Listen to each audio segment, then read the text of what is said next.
Hello ready guys, welcome back to our channel. వీకెండ్లో ఏడుకెళ్ళాలి అర్థమా ఒక్క పక్కనే ఉన్న ఈషా ఫౌండేషన్కి వెళ్దామని ఫిక్స్ అయ్యాం. బెంగళూరు నుంచి చిక్బాలాపూర్కి జస్ట్ 1.5 hours. మేము 7 కల్లా స్టార్ట్ అయిపోయి మా దగ్గర ఉన్న కెంగేరి బస్ టెర్మినల్ మెట్రో నుంచి మెజెస్టిక్ మెట్రోకి రీచ్ అయిపోయాం. మెజెస్టిక్ బస్ స్టాండ్లోకి వెళ్ళాక బిఎంటీసీకి వెళ్ళకుండా కేఎస్ఆర్టీసీకి వెళ్ళారనుకుని చిక్బాలాపూర్కి ఎవ్రీ 5 minutesకి ఒక బస్ అవైలబుల్ ఉంటుంది.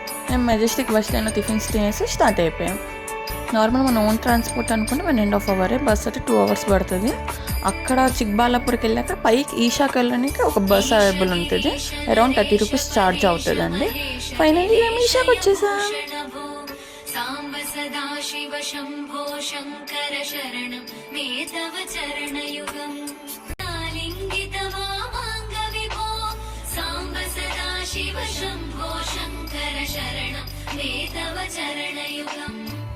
మేము ఫొటోస్ అన్నీ దిగేసరికి లంచ్ టైం అయిపోయింది. ఇంకా అక్కడ 2 restaurants అయితే అవైలబుల్ ఉన్నాయన్నమాట. నన్ను ఫస్ట్ రెస్టారెంట్లో అయితే మేము తినేసాం. దాంట్లో కొంచెం కాస్ట్ అనేది ఎక్కువ అనిపించింది. మేమైతే బిస్మిల్లాబాద్ అండ్ పొంగల్ తీసుకున్నాం, ఒక ఫ్రూట్ బాల్. కొంచెం ఓవర్ అనిపించింది ప్రైసెస్ అయితే. సెకండ్ రెస్టారెంట్ అయితే మేము బయట నుంచి మెనూ చూసాం. ఫుడ్ ఐటమ్స్ అయితే చాలా ఉన్నాయి కంపేర్ టు ఫస్ట్ రెస్టారెంట్.